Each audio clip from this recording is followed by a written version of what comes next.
everyone. Welcome to MGS Coaching Football. Thank you for watching my channel. I really appreciate it. Coach Sullivan here, defensive coordinator, and I hope that your 2021 season was as successful as ours was. In this presentation in our 3-4 defense, I want to talk to you about one of our sim pressure coverages that we call Maroon double. We have a cone tag, okay? So what I'm going to do is I'm going to go through the key terms excuse me, over here on the left so you can better understand how we're able to execute Maroon double cone tag. And then over here I have the diagram versus a 3x1. Remember, this is third down pass situation, right? Simulated pressure package. So what we usually see is some kind of a 4 wide receiver look, and specifically a cone tag is utilized versus 3x1, okay? A 3x1 look. So if it's 2x2, you're just going to execute Maroon double, or if we have a game plan, that would be a 2x2 tag, something specific, we could utilize that. But cone tag is only if it's 3x1. Okay, so we're going to show you how we bracket what we call 1X, the single receiver, away from the three wide receivers. Okay, so the first key term is the front itself, what we call 58 up. Right, so subscribers, you know all about this. Non-subscribers, push that button. But as you can see, we cover all 5 offensive linemen, so that tremendous impact on the protection, okay, which is also a lead-in to the number 2 key term, which is sim pressure. That's our sim pressure right there, right? The front itself, boom, done. Okay, they have to figure out, they being the offensive line, the quarterback, running back, they got to figure out who's coming, who isn't. Okay, so this is a beautiful thing. The simplicity of the way we line up, that's our sim pressure right there. Okay, so then number 3, the term Maroon double. Right, subscribers know this. Non-subscribers, here's a freebie. All of our coverages are colors, so Maroon is man free. So it's a man under, right? We got one zone defender in the middle of the field, right? So man free look. The double, you'll see how we play that. It's just an automatic, okay? So the first key term underneath Maroon double is divider leverage, okay? So what we're going to do is we're going to be able to bracket potentially numbers 2 and 3, okay? That's why they have outside leverage, because, and I'll go to it right now, the free safety who's apexing 2 and 3 at 12 and snap of the football, there is our one zone defender, right? Guaranteed one high. All right, so their outside leverage, their help, deep help, is inside. Their underneath help is inside. So that's what we mean by divider leverage. Okay, that's how we're able to bracket. We have outside leverage, we have guys on the inside. Okay, so what we want to be able to do now, okay, is versus 3x1 is we're looking to bracket the number 1X. And that's where the cone tag comes in, okay? So the first thing I'll do is I'll talk about the 3 receiver side, which is going to include the inside linebackers. So we'll take care of them next. Our inside linebackers here, Backer and Mike, execute what we call a maybe rat, which means running back, or you're going to cut 2 and 3. All right, so again, subscribers know this. Non-subscribers, you got to push that button, okay? On the snap of the football, they execute the punch out, and their eyes immediately go to the running back. Again, remember, third down pass situation. If it's a run scheme, our guys are taught how to react, okay?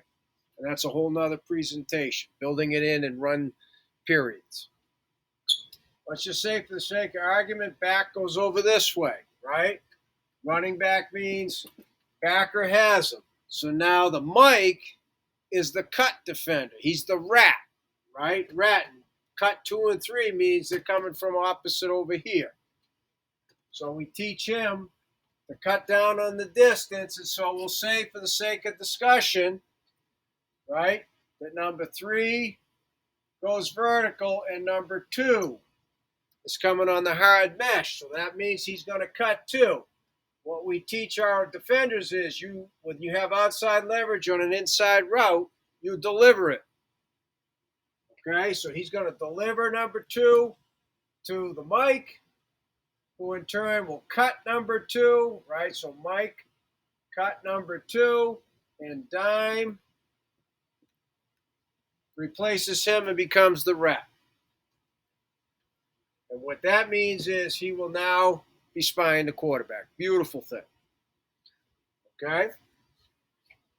So that's how that would work. And the rover would stay here. So then we have a double coverage on number 3. We technically had one, but now we no longer have a double on the crosser, but he's undercut, he's covered. Okay, so at this point, we had a double on 2. We still have a double on 3. Remember, Maroon double, right? So now, as we took care of the 3 receiver side, let's get specific on the cone tag. So let me clean this up for you a little bit. Okay, let me clean this up here. There we go. I'll leave everything else up. What a cone tag is. Okay, first of all, the boundary corner is going to show he's an outside press. Okay, now we have other tags, so it doesn't guarantee to the receiver or the quarterback that means we're executing what we call cone, but they know what's coming.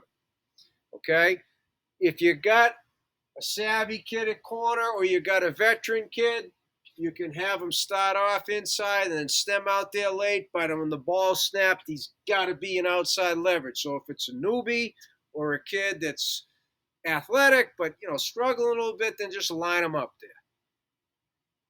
Okay, so that's where you come in as the coach. So what the cone tag does, okay, the boundary executes what we call punch, tempo bail. The whip executes what we just simply call walk down. It's an inside-out bracket on short, medium, and deep routes. It's not a high-low. It's an inside-out on all routes. So the way that we're able to accomplish that is, right, ball snap. The boundary is going to execute the punch with his outside hand and then the tempo bail, keeping outside leverage. Okay? What's meant by walk down?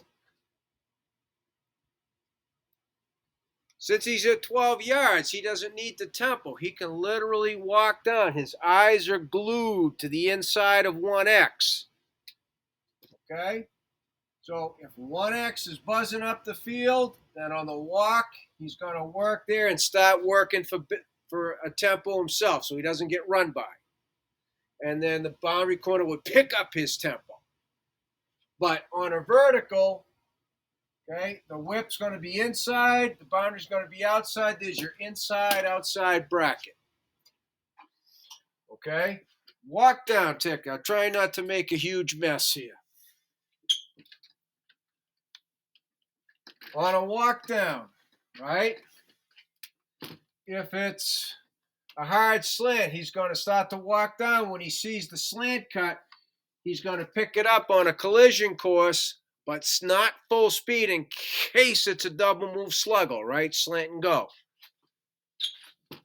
He's going to be here. So again, inside, outside bracket. So to allow our deep defenders, the safety and the corner, to be in proper position, the corner executes what we call tempo bail, which means he's working away from the line of scrimmage. The safety executes the walk down, which means it's the bail tempo version of walking toward the line of scrimmage. So we're trying to keep both defenders in the proper inside-out leverage, and that's the cone tag. That's how we're going to double cover number 1X in a cone tag. Okay? So again, I thank you for watching MJS Coaching Football. I really appreciate it. Subscribers and non-subscribers alike, any questions, please reach out to me at CoachMJSullivan@gmail.com because I'd love to talk football with you.